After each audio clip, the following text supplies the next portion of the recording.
Okey, terima kasih Tuan Yang Ketua.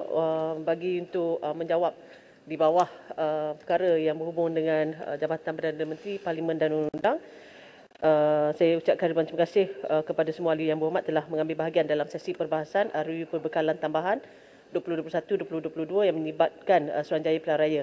Segala cadangan dan juga pandangan ahli yang berhormat wajar dihargai dan akan diberikan perhatian sewajarnya, dan terdapat beberapa persoalan yang berkaitan dengan RUU Perbekalan Tambahan 2021-2022 dibangkitkan pada petang ini. Tuan Yang Dipertua, ahli yang berhormat daripada Hang Tuah Jaya dan juga Rasah telah pun meminta perbelanjaan PRU Dun Melaka dan juga PRU Dewan Negeri Johor. Untuk makluman yang berhormat, kos bagi pelaksanaan PRU Dun adalah seperti berikut, yang mana PRU Negeri Melaka, Dun Dewan Undangan Negeri Melaka yang ke-15 adalah sebanyak 45 juta, dan bagi PRU Dewan Undangan Negeri Johor adalah sebanyak 96 juta, dan juga keseluruhan kos tersebut adalah merangkumi perolehan, pembelian dan juga sewaan peralatan pilihan raya, kenderaan, pembangunan ICT, logistik, allowance petugas dan keperluan-keperluan lain yang berkaitan. Perbelanjaan ini juga turut mengambil kira peralatan mengikut garis panduan pencegahan COVID-19. Dan saya juga nak menyentuh tentang pokok sena tadi, ada berkenaan dengan memberikan pendidikan kepada pengundi, terutama sekali pada golongan belia. Untuk makluman yang berhormat, Suruhanjaya Pilihan Raya melalui Akademi SPR, iaitu APR, telah pun menjalinkan kerjasama strategik dengan beberapa kementerian untuk melaksanakan program pendidikan pengundi yang bertujuan untuk memberikan kefahaman tentang proses terhadap proses pilihan raya yang dijalankan di Malaysia, dan juga mempersiapsiagakan golongan belia agar menjadi warga negara yang bertanggungjawab dengan melibatkan diri dalam pilihan raya.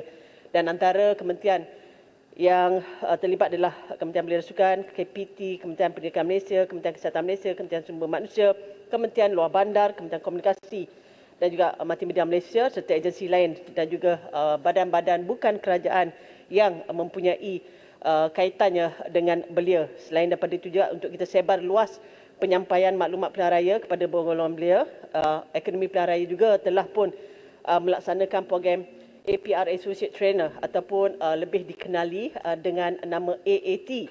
Melalui program AAT ini, Akademi Pilihan Raya dapat melatih lebih ramai lagi penceramah dan juga jurulatih yang mampu untuk bekerjasama rapat dan juga bersama-sama dengan Akademi Pilihan Raya untuk sama-sama sampaikan maklumat tentang proses pilihan raya di Malaysia, khusus kepada pelajar sekolah dan juga golongan belia dalam institusi pendidikan di seluruh negara. Dan setakat hari ini, seramai 273 peserta telah mengikuti latihan insentif oleh Akademi Pilihan Raya dan seterusnya dilantik sebagai APR Associate Trainer. Dan Akademi Pilihan Raya juga telah pun mengambil inisiatif perkongsian secara maya dan juga dalam sosial media bagi memberikan penerangan lebih mudah dan ringkas mengenai proses pilihan raya melalui platform Facebook, YouTube, Instagram, Twitter dan TikTok, yang pada ketika ini menjadikan trend anak muda dan juga belia. Dan saya juga nak menjawab berkenaan daripada ahli Parlimen Kota Belud bertanyakan mengapa PRK Bugaya tidak dilaksanakan. Untuk maklumat yang berhormat, Proklamasi Darurat 2020 PUA 358 Bugaya telah diwartakan pada 15 Disember 2020.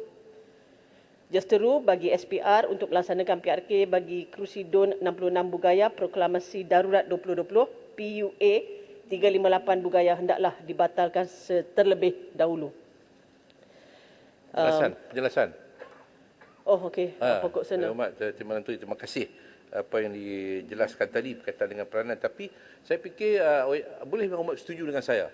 Untuk tempoh ini, selain daripada program yang telah pun disebut tadi, untuk tempoh ini oleh kerana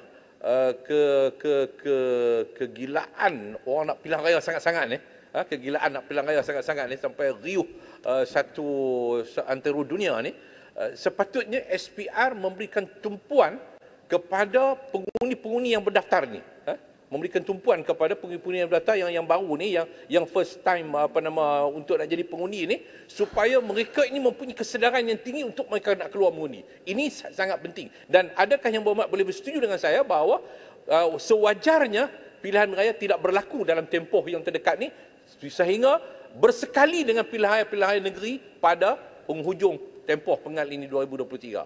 Terima kasih Yang Timbalan Berhormat. Menteri Saya nak Kota tanya Yang Berhormat, siapa yang gila tu?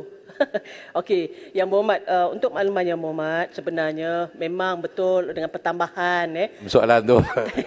dengan pertambahan jumlah pengundi yang berlaku pada pilihan raya Dewan Undangan Negeri Johor sampai melonjak naik 2.5 juta itu sebenarnya menjadikan cerminan betapa ramainya pengundi secara automatik yang telah pun didaftarkan secara maksudnya automatik sebagai pengundi.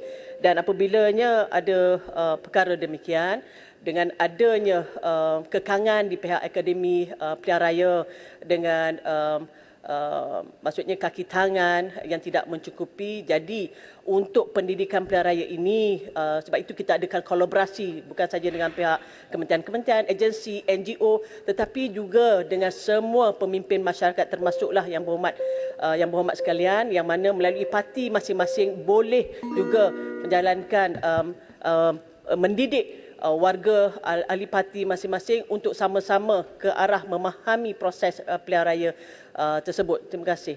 Timbalan Menteri Kota Belud. Apa punya logik jawapan ni perlu pakai darurat untuk meneruskan PRK Dun Bugaya? Yang Berhormat, sila duduk. Masa dah lepas. Masya Allah. Duduk.